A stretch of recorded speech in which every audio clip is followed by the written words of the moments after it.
Merci à tous d'être là. C'est mon premier talk à Devox, donc très, très content d'être là pour ce quickie.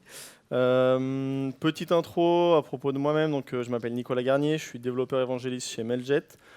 Pour ceux qui ne connaissent pas, Mailjet, c'est un email service provider. Donc, on permet à nos utilisateurs, particuliers entreprises, d'envoyer leurs emails via API, SMTP, interface, et de finir dans la boîte de réception et non en spam. Aujourd'hui, je vais vous parler de d'expérience développeur et d'API.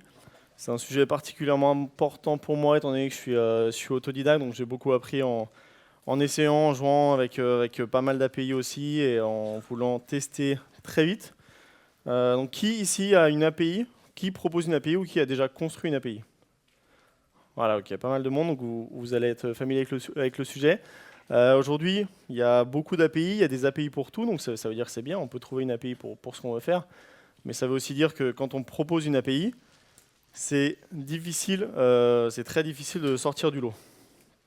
Il faut sortir du mythe d'après lequel un bon produit et aussi une bonne API se vend toute seule. C'est faux, pour plusieurs raisons.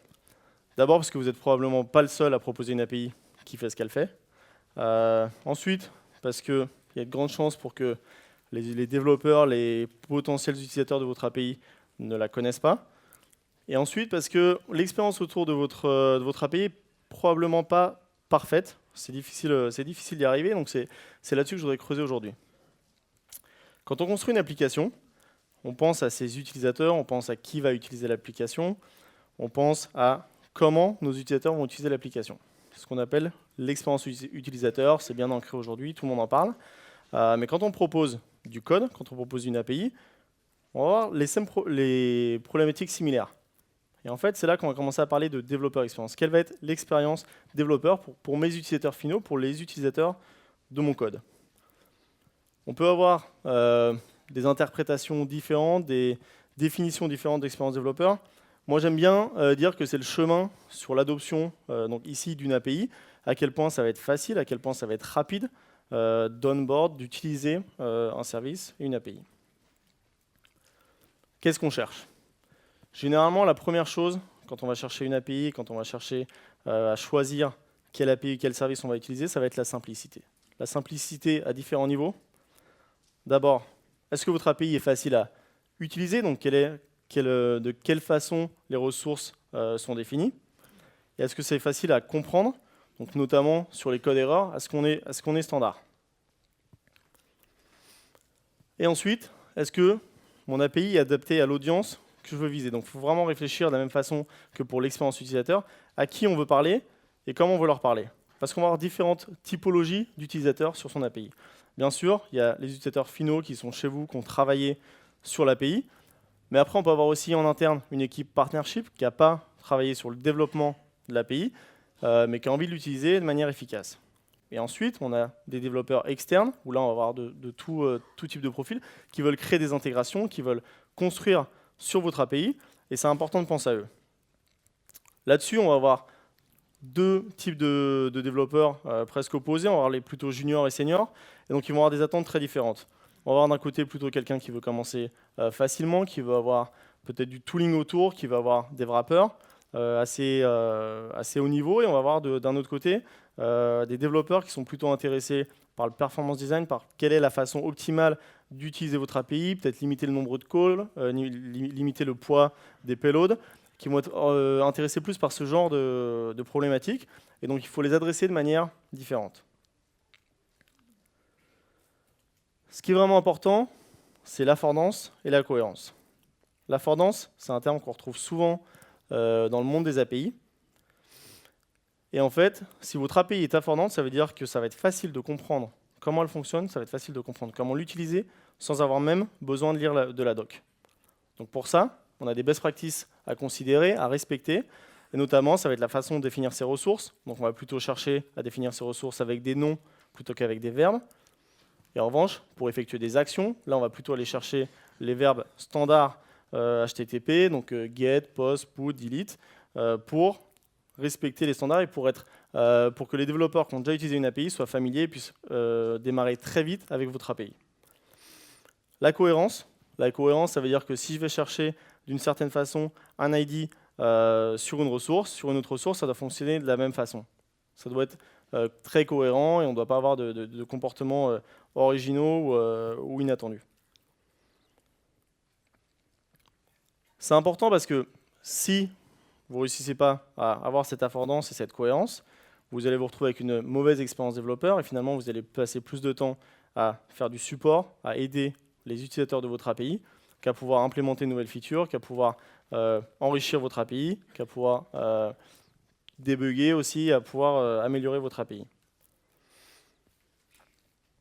La documentation. La documentation, ça va être la première interface entre votre API et vos utilisateurs. Bien sûr, c'est très important, on en parle tous, il faut documenter quand on code. Maintenant, ici, qui aime lire de la documentation? Voilà, on est d'accord. Moi, perso, je déteste ça et ce que j'aime faire, c'est essayer. Commande C, commande V, j'ai envie de prendre du code, j'ai envie d'essayer tout de suite, j'ai envie de pouvoir jouer avec ce que vous me proposez, j'ai pas envie de lire, de comprendre comment c'est construit, etc. Franchement, c'est chiant.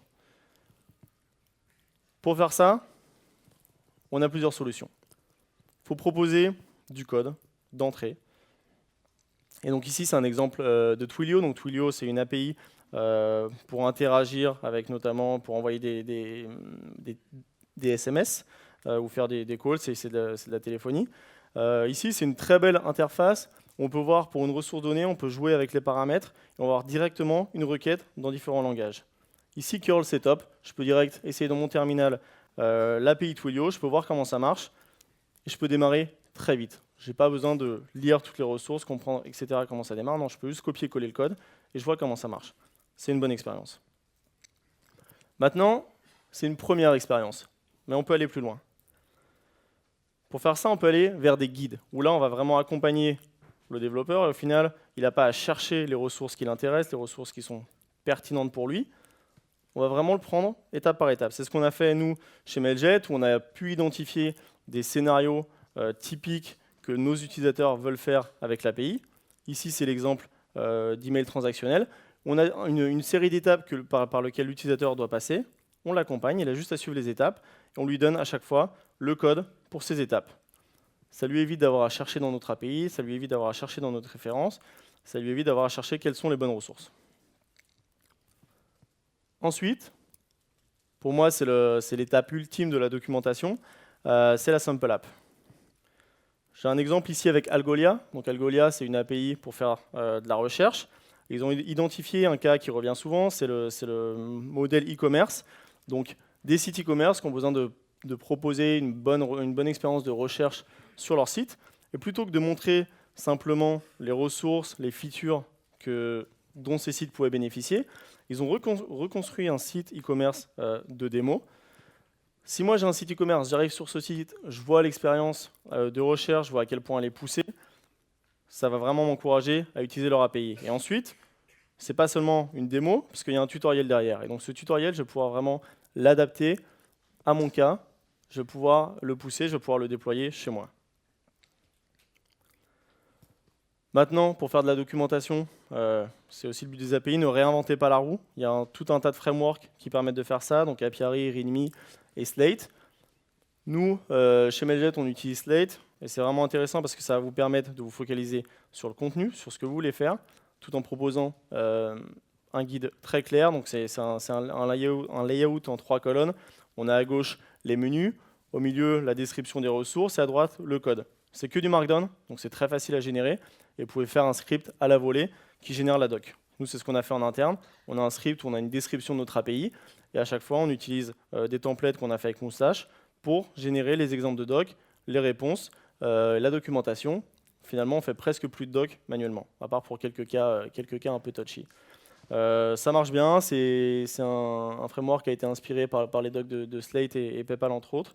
Donc il y a une grosse communauté autour et c'est un bon moyen de faire la documentation de manière efficace. Maintenant, vous n'êtes pas obligé de seulement proposer votre documentation, vous pouvez aller plus loin.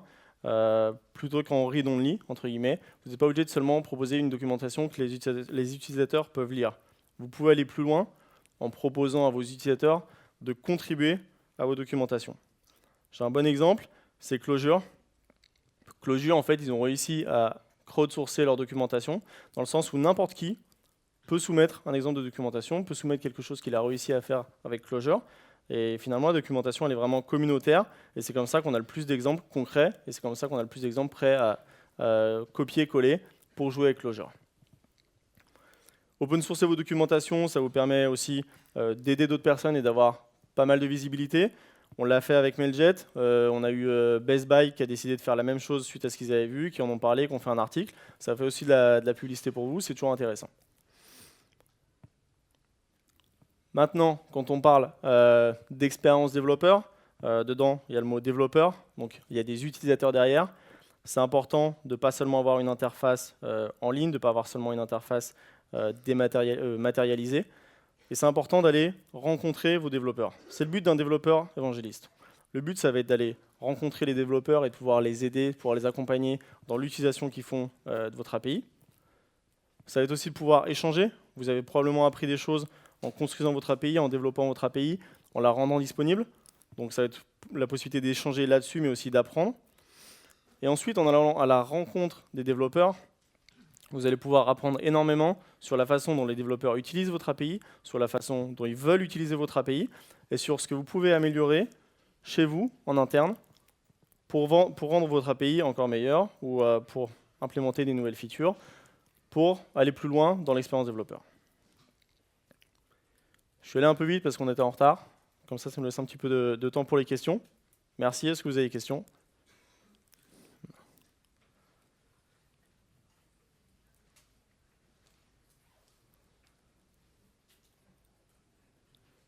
Oui.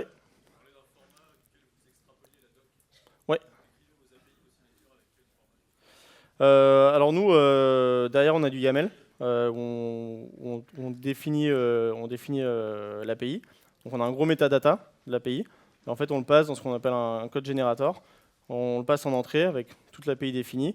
Et derrière, ça passe dans des templates pour générer les exemples en PHP, en Node, en Java, en ce que tu veux. Ouais.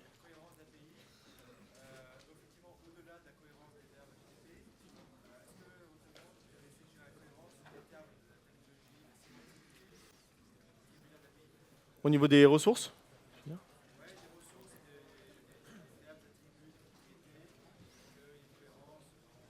Ouais. Ouais, nous, comme on est sur l'email, on réfléchit vraiment notamment justement pour regrouper nos ressources autour de campagnes, autour de contacts. Donc ouais, c'est vraiment une réflexion qu'on a derrière pour avoir une cohérence sur les ressources de l'API, sur comment y accéder. Ouais.